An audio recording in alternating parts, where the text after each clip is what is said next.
지난 한 주는 정말 역대급의 한파가 계속 몰아닥쳐서 많이 힘든 한 주가 되셨을 것입니다. 그러나 그 가운데서 하나님께서 우리에게 거처를 주시고 또 보호해 주신 것에 대해서 감사드립니다. 우리 금년의 표 풀어놓아 자유케 하라, 하나님께서 우리 교회 또 여러분 한 분 한 분에게 주신 귀한 축복의 말씀입니다. 제가 지금까지 이 교회표를 정하면서 가장 많은 분들로부터 긍정적이고 좋은 반응, 심지어는 다른 교회 목사님들 또 성도님들도 금년 우리 교회 표에 대해서 너무 정말 좋은 표다 이렇게 하시는 말씀들을 들었습니다. 그러나 중요한 것은 이 말씀이 여러분 한 분 한 분 자신의 말씀으로 받아야 될 줄로 믿습니다. 믿음으로 취하는 자에게 믿음대로 되는 은혜가 있을 줄로 믿습니다. 하나님께서 솔로몬에게 나타나셔서 네 소원이 뭐냐라고 물었을 때 솔로몬은 지혜를 달라고 구했습니다. 또 예수님께서 소경에게 내 소원이 뭐냐고 물었을 때 그 소경은 눈을 뜨는 것입니다라고 분명히 자기의 소원을 밝혔습니다. 여러분, 주님께서 여러분에게 너의 소원은 뭐냐라고 물으신다면 여러분은 그 소원이 준비되어 있습니까? 사실 많은 분들은 자기 소원도 뚜렷이 없이 준비되지 않고 살아가는 경우가 많이 있습니다. 오늘 주님께서 내 소원이 무엇이냐, 내가 너의 무엇을 풀어주길 원하냐고 물으셨을 때 우리가 분명히 거기에 대해서 주님 정말 금년에는 이 부분이 꼭 풀렸으면 좋겠습니다, 또 풀어주십시오라고 간절한 열망을 가지고 또 기도할 수 있기를 바랍니다. 목표를 세우는 것은 보이지 않는 것을 보이는 것으로 만드는 첫 단계, 물을 유로 만드는 첫 단계는 목표를 세우는 것이라고 지난주에 말씀을 드렸습니다. 한 사람이 어떠한 인생을 사느냐 하는 것은 그 사람이 어떠한 목표를 가지고 사느냐에 달려 있습니다. 그 사람이 추구하는 그 목표와 가치에 따라서 그 사람의 인생은 가게 돼 있습니다. 좋은 가치와 좋은 목표가 그 사람의 좋은 인생을 만드는 것입니다. 오늘 말씀의 제목은 풀어주는 사람이 되십시오라는 것입니다. 한번 같이 해보시면 좋겠습니다. 시작. 풀어주는 사람이 되십시오. 자, 이 표 앞에, 말씀 앞에 여러분의 마음이 좀 움직이지 않습니까? 풀어주는 사람, 내가 풀릴 뿐만 아니라 나를 만나는 사람의 무엇인가 묶임을 풀어주는 사람이라면 얼마나 복된 사람이겠습니까? 풀어주는 사람이 되는 것, 주님께서 우리의 결박을 풀어주시는 목적은 나 혼자 풀어놓고 나 혼자 풀려서 사는 것이 아니라 또 다른 사람을 풀게 하시는 것입니다. 이 영화가 기억나십니까? 3편까지 나왔는데 세계적으로 빅히트를 쳤던 영화입니다. 테이큰, 납치, 또 포로, 전직 특수요원이었던 이 이제 리암 니슨이라고 배우죠. 전직 특수요원의 딸이 인신 매매범들에게 여행을 갔다가 납치당하죠. 그것을 들은 아버지가 결국 프랑스까지 가서 또 각국을 다니면서 결국 이 납치당한 포로된 자기의 딸을 구출해내는 온갖 역경을 무릅쓰고 결국은 구출해내는 이야기입니다. 액션 영화의 가장 빈번한 스토리 중에 하나가 누군가 납치됐는데 자녀가, 아내가, 애인이 목숨 걸고 결국 그 납치된 자기 사랑하는 사람을 풀어내는 이야기는 정말 너무나 많은 액션 영화나 그런 영화의 흔한 줄거리입니다. 여러분 반대로 한번 생각해 보십시오. 이 아버지가 딸이 납치된 것을 알고도 아무 행동을 취하지 않는다면은 어찌 정상적인 아버지라고 할 수 있겠습니까? 이런 능력이 없다면은 전 재산을 팔아서라도 그 딸의 몸값을 지불하고라도 구출하지 않겠습니까? 오늘 본문 이사야 선지자의 말씀은 예수님에 대한 예언입니다. 예수님 오시기 전에 주신 예언입니다. 먼저 1절부터 4절까지는 예수님이 오시기 전에 우리 사람들이 처한 상태와 상황을 말씀하고 있습니다. 1절에 보시면 주 여호와의 영이 내게 내리셨으니, 예수님이 성령으로 잉태되지 않았습니까? 그럼 여호와께서 왜 예수님을 성령으로 잉태되게 하셔서 이 땅에 보내셨는가? 이는 여호와께서 내게 기름을 부으사 가난한 자에게 아름다운 소식을 전하게 하려 하심이라. 나를 보내사 마음이 상한 자를 고치며 포로된 자에게 자유를, 갇힌 자에게 노임을 선포하며 여호와 은혜의 해, 은혜는 희년이죠. 지난주에 말씀드린 그 수양의 뿔을 불어서, 나팔을 불어서 모든 포로와 빚진 것을 풀어주는 주빌리, 희년의 해방에 풀리는 해입니다.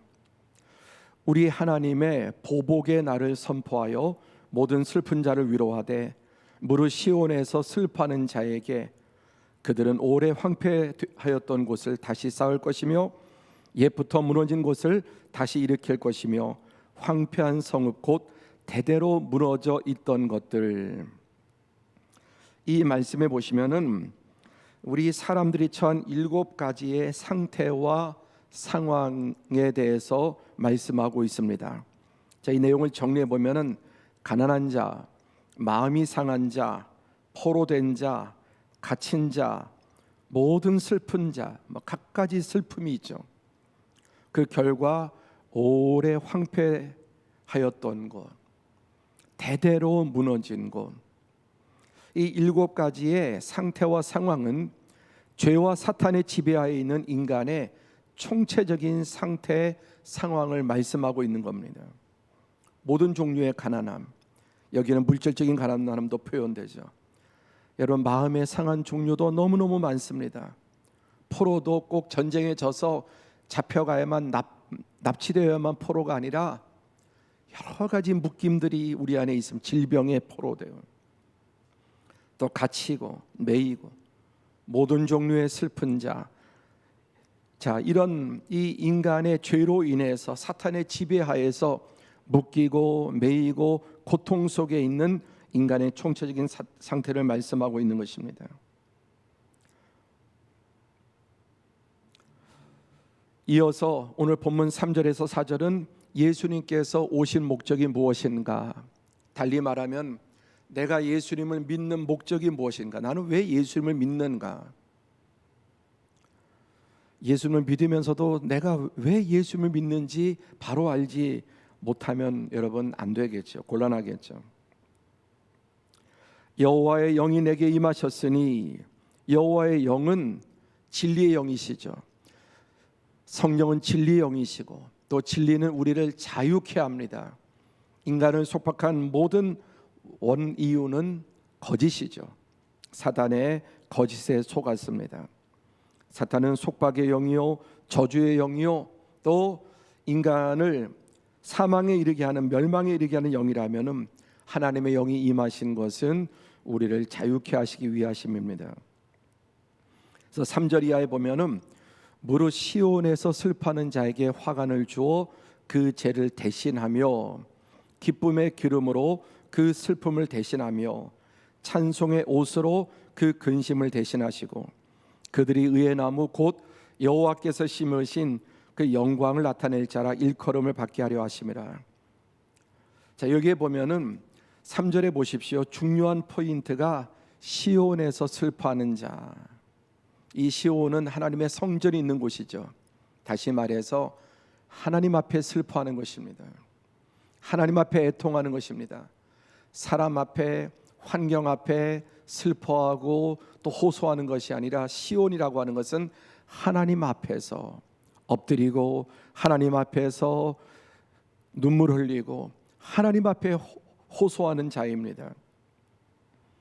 하나님은 자기 앞에 엎드려서 슬퍼하고 고통을 호소하고 또 하나님의 은혜를 구하는 자에게 화관을 주어 그 죄를 대신하며 재앙과 저주의 잿더미에서 화한 꽃다발을 말하죠. 그리고 기쁨의 기름을 그 슬픔을 대신해서 오늘 본문에 보면은 여기에만 대신한다, 대신한다, 대신한다는 말씀이 3번 나옵니다. 그리고 뒤에도 또 다시 2번 나옵니다. 5번이나 대신한다, 대속이라는 말씀이죠. 잿더미 대신에 화관을 꽃다발을 주시고 슬픔 대신 기쁨의 기름을 발라주시고 그리고 또 근심 대신 찬송의 옷으로 전날의 한숨 변하여 우리의 찬양이 되게 해주시는 것입니다.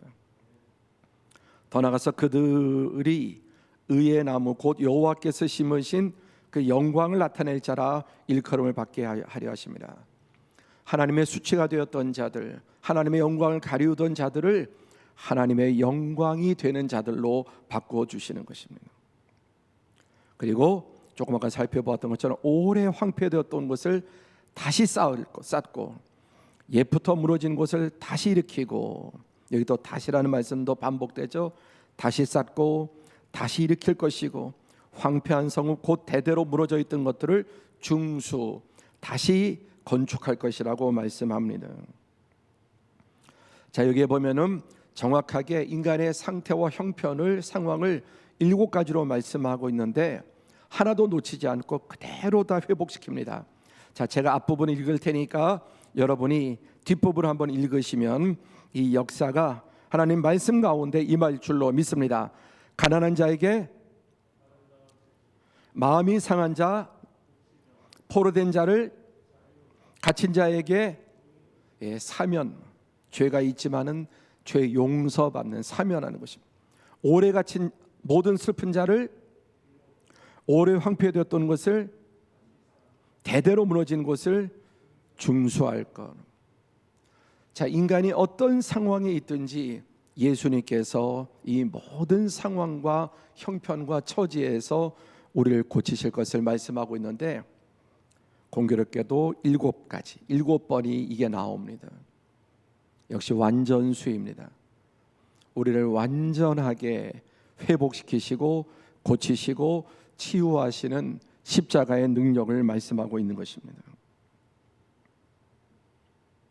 예수님께서 오신 목적, 진리를 알지니 진리가 너희를 자유케, 모든 속박으로부터 자유케 하시는 것입니다.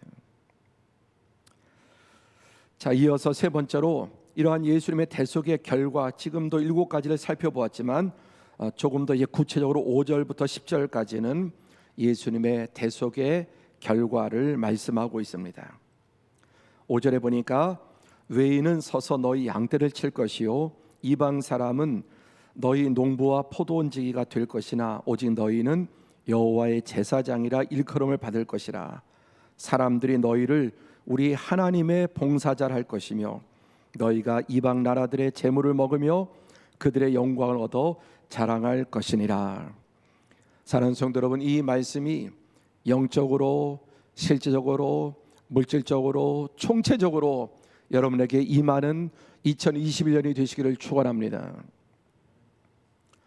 과거에 하나님께서는 외인을 통해서 이스라엘 백성이 양을 치면 양을 다 뺏어가고, 이방 사람들 블레셋, 아수르, 또 모압, 암몬, 이집트 등등 외인 이방 나라 사람들이 실컷 포도 농사 지어 놓으면은 싹 뺏어가고, 양을 다 키워 놓으면은 다 뺏어가고.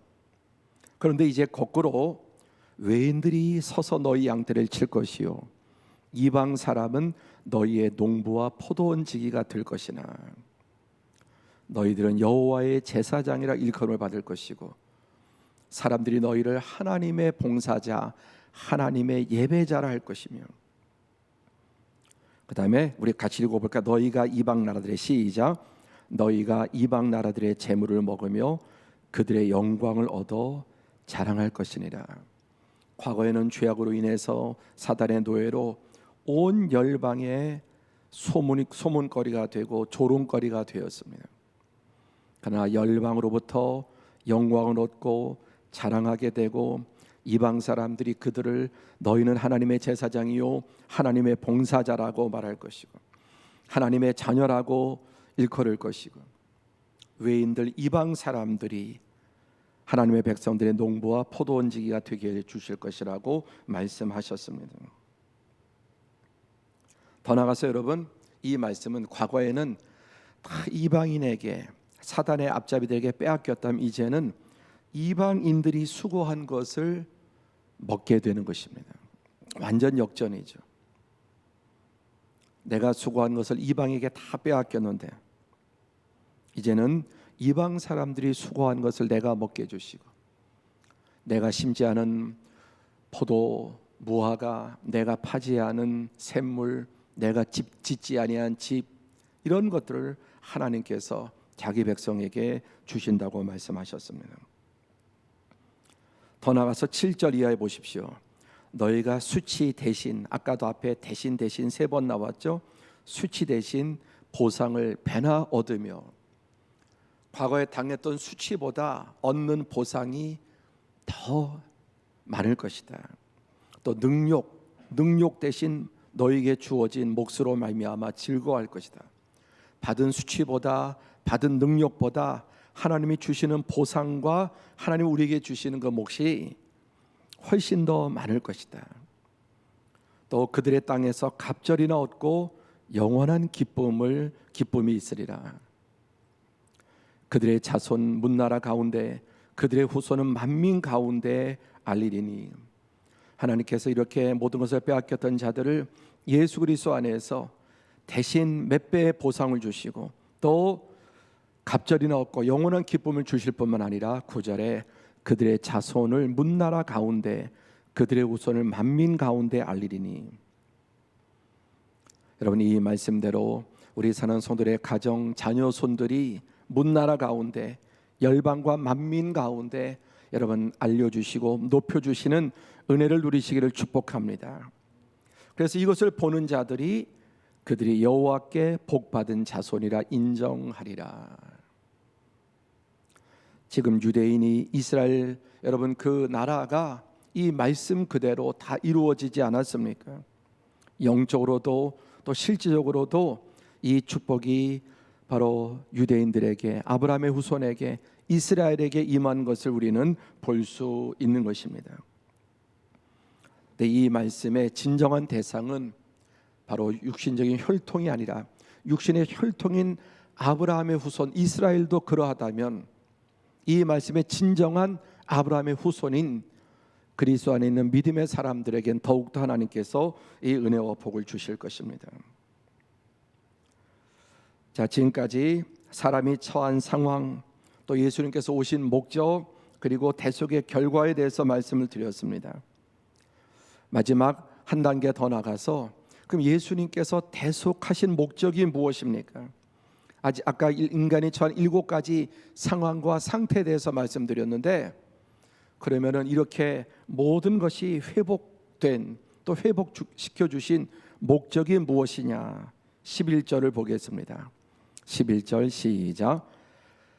땅이 싹을 내며 동산이 거기 뿌린 것을 움돋게 함같이 주 여호와께서 공의와 찬송을 모든 나라 앞에 솟아나게 하시리라. 여기 보시면은 이 예수님이 자기 백성을 대속하신 최종적인 목적이 무엇입니까? 땅이 싹을 내며 동산이 거기 뿌린 것을 움돋게 함같이 주 여호와께서 공의와 찬송을 누구에게? 모든 나라 앞에 솟아나게 하시리라. 이 땅이 싹을 낸다는 말씀은 바로 이 말씀과 대조되는 말씀입니다. 창세기 3장 17절에 아담과 하와가 범죄함으로 어떻게 되었습니까? 땅은 너로 말미암아 저주를 받고 너는 내 평생에 수고하여야 그 소산을 먹으리라.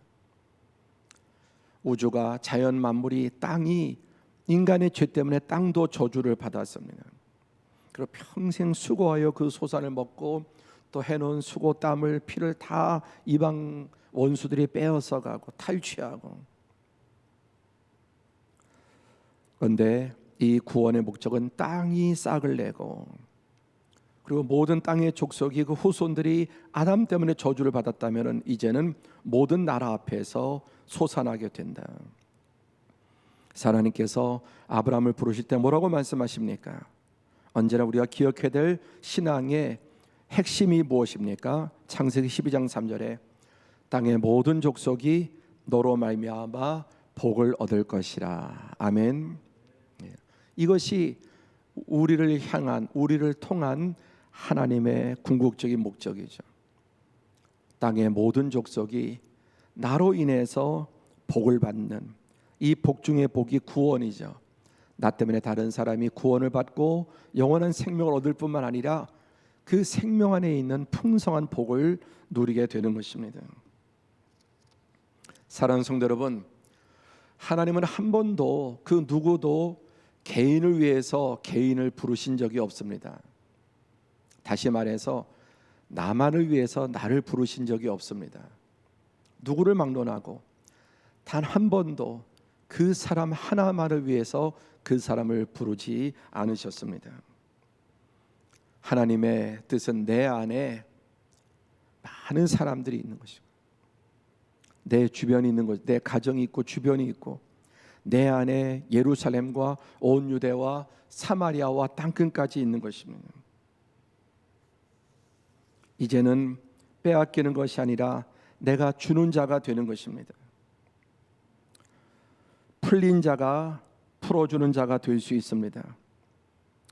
구원의 궁극적인 목적은 주님을 대신해서 이제 내가 풀어주는 자가 되는 것입니다. 주님으로부터 풀림을 받은 자, 이제 우리가 주님을 대신해서 묶인 자들을 풀어주는 것입니다. 여러분, 세상에는 매는 자들이, 아담이 매는 자였죠. 예수는 푸는 자입니다. 아브라함 기사의 앞에 나오는 니므롯, 작년 말에 말씀드린 그 바벨론 아수르의 제국의 시조인 이 니므롯은 다른 사람을 막는 자요, 매는 자요, 묶는 자요, 죽이는 자요, 빼앗는 자입니다. 사단의 화신입니다. 이 세상에는 다른 사람을 묶는 사람이 있습니다. 사고를 일으켜서 멀쩡한 사람을 죽게 만들고, 부도를 내서 다른 기업이 연쇄 부도 나게 만들고, 남의 길을 가로막고, 남의 인생을 가로막고, 남을 병들게 하고, 이 세상의 니므롯의 후손은, 사단의 영으로 가득한 사람은 자기뿐만 아니라 혹은 자기는 살려고 다른 사람을 불행하게 만들고, 다른 사람의 길을 막고, 사고를 유발하고, 병을 유발하고, 또 파탄을 유발하고, 부도를 유발합니다. 여러분, 아브라함은 어떤 사람입니까? 풀어주는 사람. 땅의 모든 족속이 아브라함 너 때문에 복을 받을 것이다. 실제 아브라함은 목숨을 걸고 배은망덕한 롯과 그의 모든 가족을 구출해내지 않습니까? 롯이 배반하고 갔지만 그 아브라함 마음에 얼마나 묶임을 줬겠어요. 감정적인 아주 배은망덕한 인간 아닙니까? 그가 결국은 그 벌을 받아서 소돔과 고모라에 있던 모든 것 다 빼앗기고 노예로 끌려갈 때 아브라함이 쫓아가서 목숨을 걸고 이 롯을 풀어냅니다. 풀어주는 사람이에요. 오늘 본문 말씀 이사야 61장은 예수님의 예언과 사역일 뿐만 아니라 예수님을 믿는 우리들에 대한 예언이고 우리의 사역을 말씀하고 있는 것입니다. 요한복음 20장 21절 함께 같이 봉독합니다. 시작. 아버지께서 나를 보내신 것 같이 나도 너희를 보내노라. 아멘. 아버지께서 왜 예수님이 땅에 보내셨습니까? 풀어놓아 자유케 하기 위해서.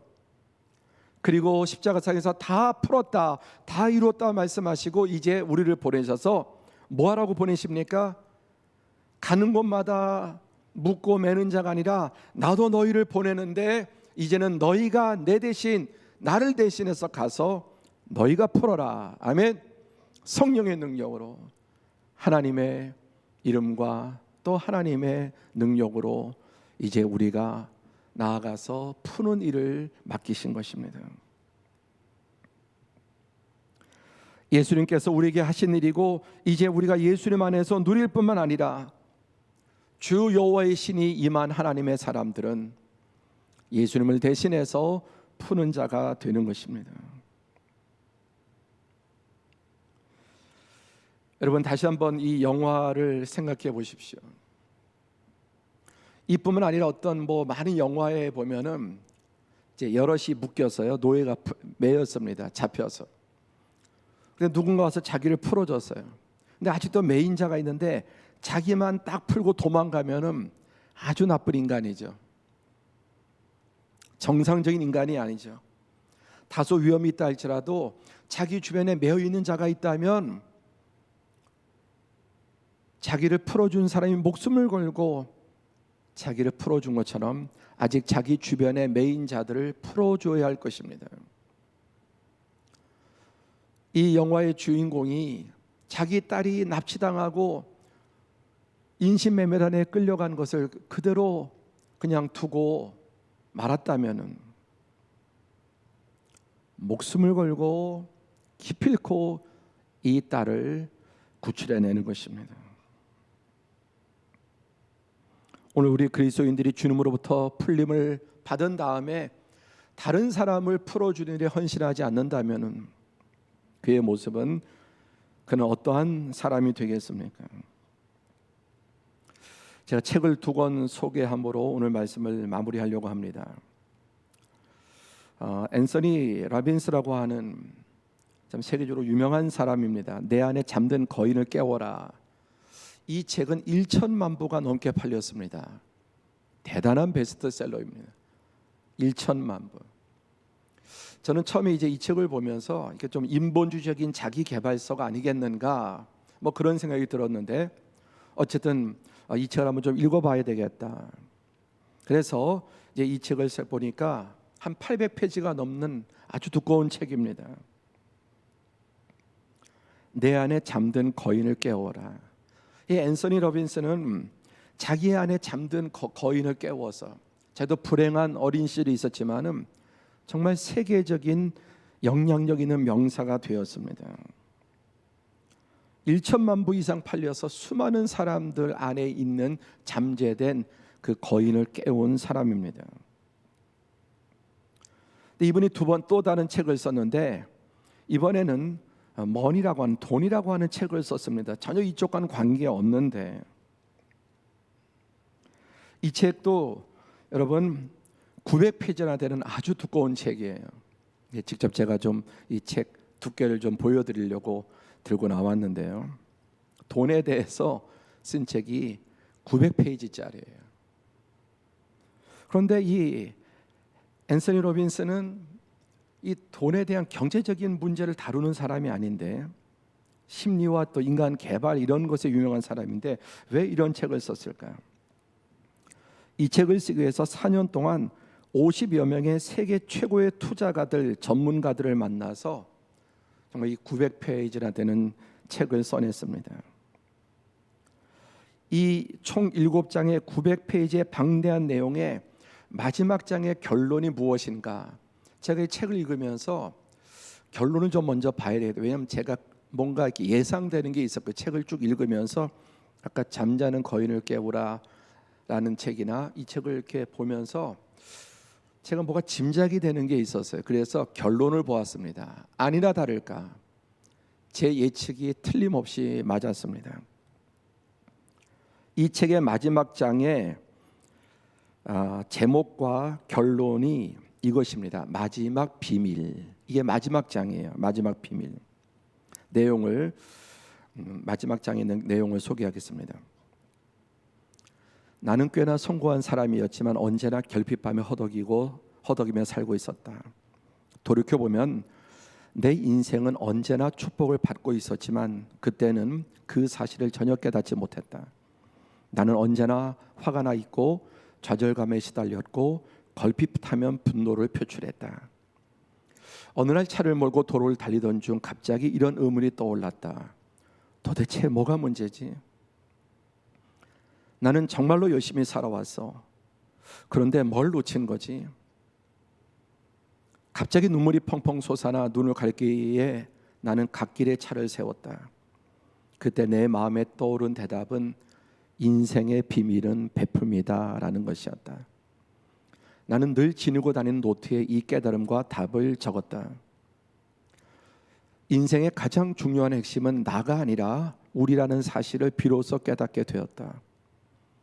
부의 마지막 비밀은 이것이다. 인생의 비밀은 베풀미다. 세상을 따뜻하게 만드는 힘, 그것이 우리가 가져야 할 목표이다. 나는 이 깊은 의미를 지니는 삶으로 돌아왔다.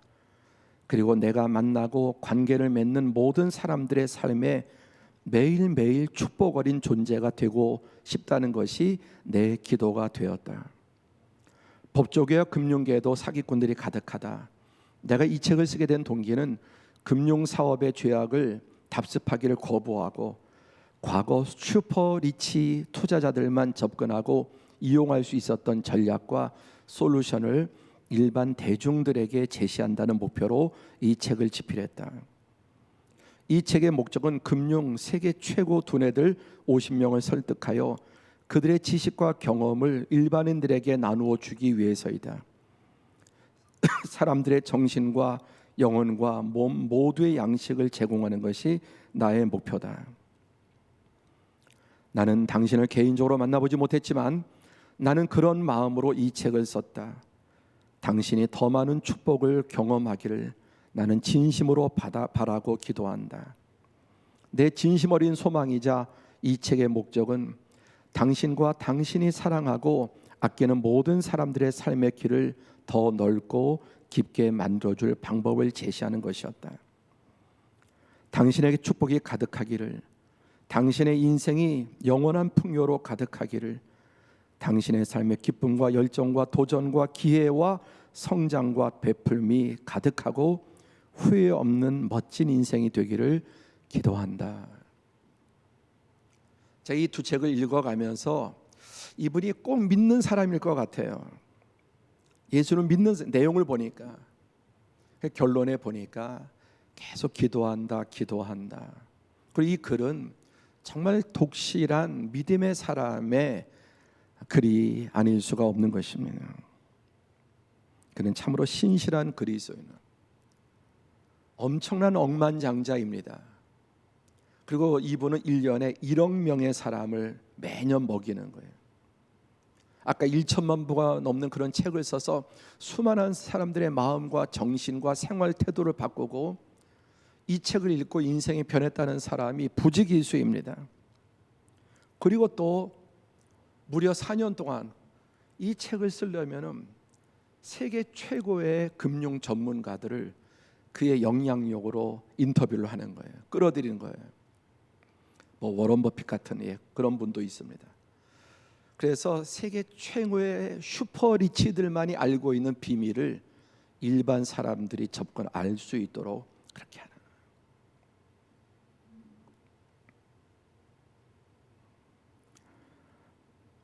그의 목표는 자신이 만나는 모든 사람에게 복과 선한 영향력을 주는 것입니다. 그리고 실제 여러분, 이분의 책을 읽고, 이 사람은 마크 베니오프라고 하는 세일즈포스닷컴 창업자입니다.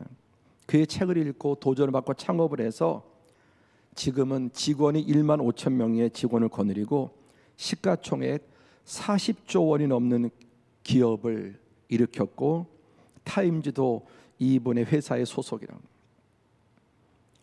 700억을 기부하고 2만 개가 넘는 이런 프로그램을 무상으로 단체에 제공하고, 그리고 회사 직원들을 동원해서 1년에 50만 시간 이상을 봉사하는 거예요. 50만. 이 토니 로빈스의 영향을 받은 사람이, 이런 사람들이 부지기수로 있는 겁니다. 이제는 일반인들도 세계 최고의 부자들의 정보를 얻을 수 있도록.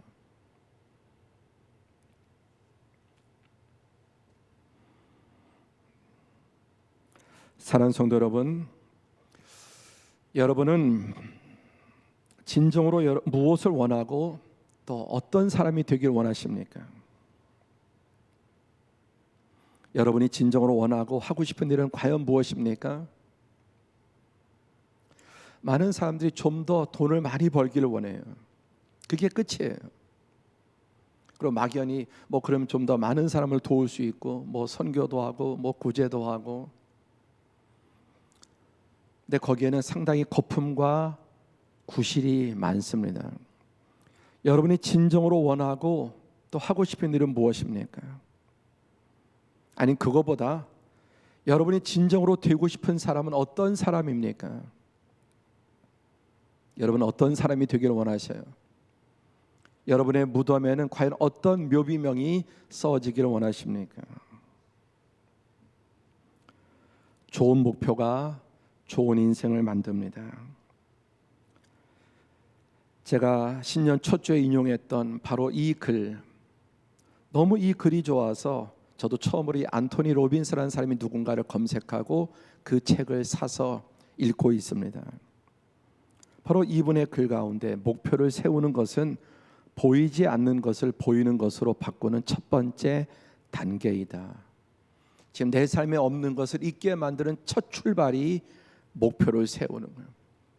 나쁜 목표를 세우면 나쁜 인간이 될 것이고, 허무한 목표를 세우면 허무한 인간이 될 것이고, 좋은 목표를 세우면 좋은 사람이 될 것입니다. 주님 우리에게 말씀하십니다. 다시 한번 함께 봉독하자. 시작. 풀어놓아 자유케 하라. 우리 주님의 이 땅에 오신 목적은 우리를 풀어놓아 자유케 하는 것이었습니다. 그리고 우리에게 자유를 주신 이 주님은 이제 우리에게 말씀하십니다. 너도 가서 풀어놓아 자유케 하는 사람이 되어라. 말씀을 맺습니다. 오늘은 2021년 두 번째 주, 해마다 우리 서울운영교회 둘째 주는 선교 헌신 작정 주일입니다. 선교 안에는 이 세상의 모든 위대한 가치, 영원한 생명과 모든 위대한 가치가 교육과 인권과 복원과 구제와 또 모든 좋은 가치들이 선교 안에 다 들어 있습니다. 지금껏 우리 교회는 이 열방의 지역과 민족과 열방에 끊임없이 풀어놓아 자유케 하는 일들을 감당했습니다. 우리 2021년도에도 우리 서울운영교회 공동체가 하나 되어서 또 여러분 한 분 한 분의 이 참여가 나도 모르는 사이에 나는 잊어버리고 있지만 우리 주변의 열방에 많은 묶인 사람들을 풀어놓아 자유케 하는 여러분 귀한 사명을 감당하게 되는 줄로 믿습니다. 나를 만나는 모든 사람에게 복이 되고 덕이 되고 힘이 되는 사람, 나를 만나는 모든 사람의 결박을 풀어주는 그것이 저와 또 우리 사랑하는 성도들의 목표가 되시기를 축원합니다.